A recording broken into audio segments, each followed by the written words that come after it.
Miriam at the River by Jane Yolen. Illustrations by Koa Lee.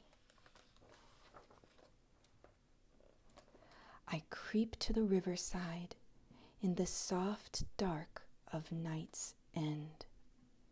In a woven basket lies my little brother, so young. He does not even have a name. He sleeps, and in his dreams, his legs and arms move as if he is swimming. I'm afraid, and not afraid. I'm only 7 years old. We are slaves in Egypt. And in Egypt, Pharaoh's words and Pharaoh's laws must be obeyed, even the wicked ones. But God's law is what I follow, and God's voice is the one I hear, even when others do not listen to what God has to say.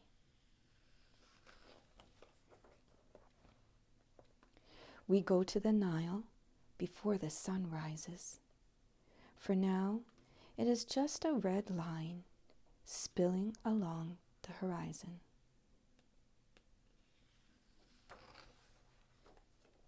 I look up the water and down, then to the hiding place I have chosen. Sedge, bulrush, papyrus, reeds, all I need to hide my brother from the Pharaoh's men and hide me from prying Egyptian eyes. I say a quick blessing over him, for he is so small, so much at risk. I give him a sister's kiss. Once again, I look around. Then I place the basket in the river near the bending reeds. The basket is heavy, and I am small. I pretend I am simply a child playing by the waterside. But under my robe, my heart beats so loudly, I can certain anyone near will hear. One quick push, and the basket sails towards the middle of the reeds, where the water is coolest. Mother has woven the basket so tightly it does not sink, but skips over little schools of fish, glossy as silver bangles. Then the sun comes out, and the bangles turn the color of Pharaoh's jewels.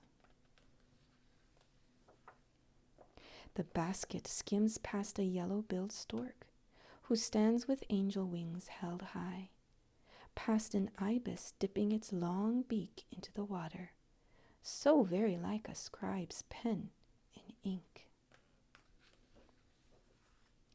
Past a hippopotamus, wallowing in the small tide of the basket's passing.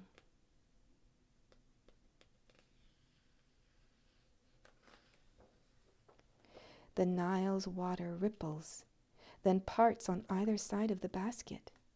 Suddenly in my mind, I see another water parting, fiercer, higher, a great wall of it. What water is this, I wonder, for it is surely not the Nile. I could ask God for an answer, though often God's answers are not clear. Father says prophecy is a cloudy glass, a muddy river, a curtain pulled a bit aside. But I ask God anyway. Like a soft breeze that comforts in the middle of an Egyptian summer, God whispers in my ear, "Your little brother is in my care till he comes home." But where is home, I wonder? Then, taking a deep breath, I accept that answer, leaving my brother to be rocked in the river's arms. Then I whisk my footprints away so there can be no blame. Sometimes courage comes from what you do, sometimes from what you do not do. Now I hide near a palm tree, sitting on my heels to wait. All that I've dreamed, all that I've seen in my mind's eye depends on the Pharaoh's daughter. I hope she is not too late. There are crocodiles in the river. There is fate. And here she comes, a young woman to bathe in the waters of the Nile. She is tall, slim, dark, beautiful. She has no child of her own. She will hear a baby's cry, draw him from the river. She will be mother to a slave who will capture her heart until another water parts. She commands her handmaidens to pull the basket from the reeds.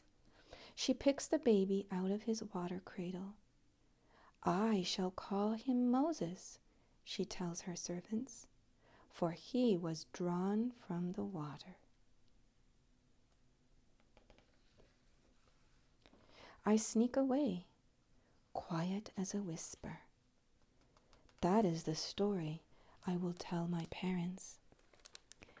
And with it for now, we shall be content, till someday all the world will know my brother's name.